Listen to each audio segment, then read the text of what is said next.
La la da da da da la da da la da da da da la da da. Welcome back, dear listeners, to the Vermont Stretch, where statistically speaking, less killers walk the streets freely than anywhere else on Earth Gimel. This is Vermont Stretch Radio, and I am your host, Theodore Guy, here to bring you the news you need to get you through your day-to-day life and the disappointing follow-up to the end of the world. We will be starting today off with S-Class threat news. According to a number of heroes with ties to the Wardens, S-Class threats Bonesaw and Nilbog were both found alongside the Wardens' headquarters, so no more worrying for any of you out there that were thinking we'd be experiencing any deadly plagues anytime soon from those former members of the Slaughterhouse 9. We aren't totally out of the water yet, as S-Class threat Amelia Dallin remains alive and free to practice her grotesque violations of human decency on the oppressed masses of Earth Supreme, with the implied approval of the Wardens, who are probably still too busy declaring war on African nations to actually do anything about her anyway. In regular class threat news, the Tinker creation turned refugee turned murderer J Maniac has been apprehended. Fellow defective Tinker clones M Maniac through M Maniac still remain at large. Maniac had been a one-time ally of the Bio-Tinker Recreation. Sorry, that should be pronounced recreation, unless of course it was a pun originally. Sorry, that should be pronounced recreation. A former ally and lover of recreation, with a number of clones created in the hopes of recreating the original's personality. Unfortunately, A Maniac through K Maniac were all criminally insane, as have been all subsequent clones of Maniac to surface in the present day.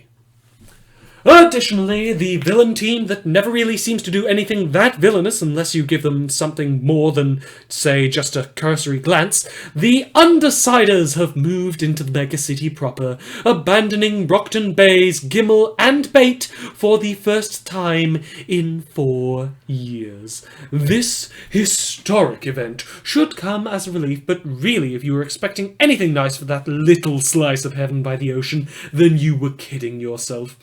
They bring with them more than a dozen of Heartbreaker's children, each guilty of crimes ranging from murder to conspiracy to commit sexual abuse with a parahuman ability, having assisted their father in the abduction and brainwashing of dozens of women. Thankfully, as they were all children at the time, it was almost certainly not their darling little faults, and any crimes they committed of their own volition were just part of the climate they grew up in. Actually, though, that might have been a tangent to begin with, let's just run you all down on the current Undersiders roster for the sake of any of you at home worried, shall we? That's Tattletale, the current leader, having taken over after the tragic death of former leader Gru in the fight against Scion, who himself took over after Skitter redeemed herself in the eyes of the law by helping to murder the current head of the Protectorate after she succumbed to the Simurgh's manipulations, of course. Her known aliases include Sarah Livesey and Lisa, an amateur manipulator, of course, with a thinker power that lets her know just about anything except how to save her friends, of course. The PRT advised shooting her before listening to her, although that report was written in here by Armsmaster of all people, and I certainly don't know about trusting him. Moving on, we have Imp, the current second-in-command, the current leader of Heartbreaker's children. The Brockton Bay PRT's files all list her as a stranger, and then there's this cute little bit where they kept scratching out the number next to her and writing a bigger one. The practical part of things is that you forget about her, or rather that's how it used to work. Apparently it now also destroys and damages camera footage, completely blanks your short-term memory. I mean, really, by this stage there's not really much you can do about her, so I advise ignoring Imp and pretending, as best you can, that she doesn't exist. Which should probably be pretty easy, considering the whole forgetting about her part. Rachel Lint, alias Bitch, known as Hellhound by people that seem to care more about profanity than the fact that she has murdered people. A person able to make dogs strong and fast and smart enough to fight heroes with decades more experience than them. A repeat murderer and maimer, but that's all okay these days because former Brockton Bay PRT head Ms. Militia is best friendsies with her. No social skills of note, no formal education, a known civilian identity from a stretch of living on the streets, willing to release dogs on civilians and remove limbs as a form of punishment, and will exact revenge for any harm visited on her dogs, even in self-defense. By all accounts, she's one of the good ones, though, so I guess that makes it all okay. Parian is the next in our roster, and she controls dolls. She has the weakest power of the lot, and all of her known friends and family from before her time in the Undersiders were tortured and mutilated at the hands of the Slaughterhouse Nine's iconic Summer 11 lineup, and surgically altered to look like various members of the Nine. I sort of feel a little sympathetic here, or I want to feel sympathetic, but I don't quite know if I can yet. Supposedly the nicest member of the team in the sense that she is the only one that doesn't hurt people for fun. A former rogue cape, Parian has been created in clothing in Earthgimel, which means that now she's probably wanted for violating NEPEA 5 too, unless our lovely Mayor John Wynne has decided that we aren't going to be using that law anymore. Who knows? Our mayor has a jurisdiction that might as well make her the president. Foil, Parian's paramour, the final, penultimate member of the Undersiders as they currently stand, having left the Brockton Bay wards to date a supervillain. With perfect timing, weapons that penetrate all defences, and perfect aim, she's the sort of thing you can't win against unless you don't fight her at all. And of course, she is willing to compromise any and all sense of her moral integrity just for the sake of love.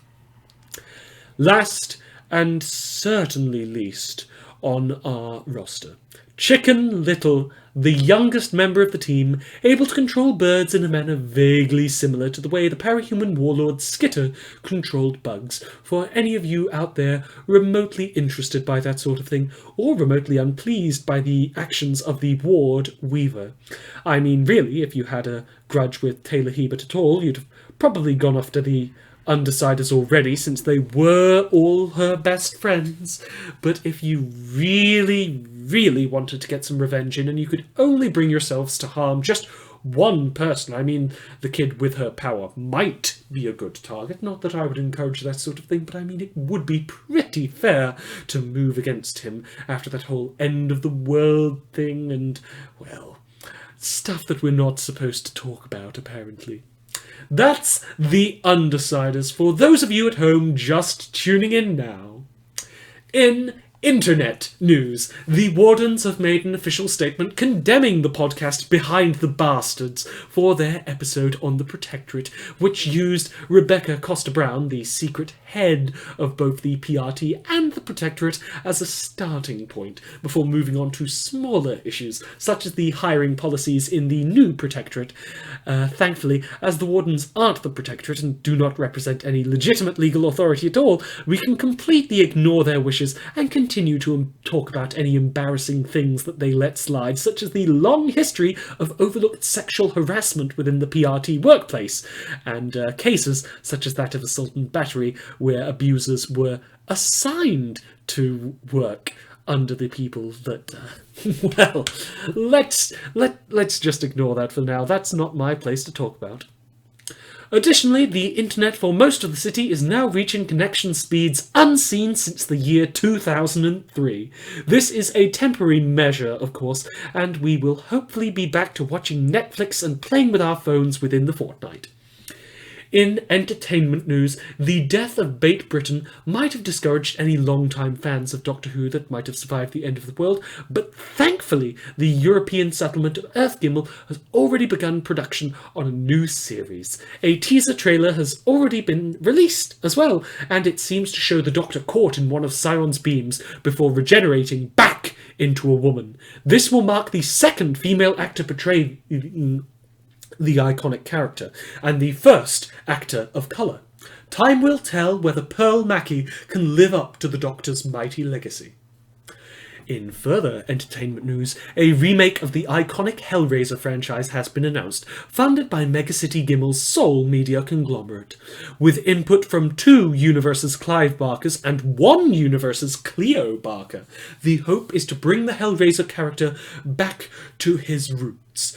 Delia Bradley will reprise her role as the Earth Shin incarnation of Hellraiser, and states that her universe's Cleo Barker has big plans, although how those plans will mesh with those of the other Clive Barkers on the project, and how they hope to bring the franchise back to its roots, can only be guessed at. In our final news of the night, Case 53 writes, "Are they equal at last? Mayor John Wynne has made strides in legislative equality for all of our immigrants, finally granting universal access to voting for citizens of our fair city, seeing as it is a multiversal city. As for how this will address the thousands upon thousands of Americans fleeing into Earthgimel from Earthbait, who knows? Mayor John Wynne's policies are notoriously kept close to her chest, which is just as well because every time anyone asks her husband and second-in-command about his position on human rights, he awkwardly laughs." This has been Vermont Stretch Radio, bringing you the news you need to stay alive in a post-apocalyptic society of cross-dimensional refugees and the odd serial-killing maniac clone. Here's hoping maniacs O and P don't show up anytime soon. La la da da da da da da. La da da da da da da da da da da da. And now a message from the author. Happy New Year, listeners. Shout out to my brother for giving me some very nice shirts for Christmas, to the man who was for a friendly little bit of collaboration, and to Tamerlane and Kitius for the odd bit of chit-chat over the holiday season. Glad to hear you listening in. Or, well, I say hear you listening in. I can't actually hear you, although I can read you if you were to write in. We've not put any letters from the listeners this week, although we still can in future installments of Vermont Stretch Radio. Until next time, though, goodbye. Goodbye. Thanks for listening.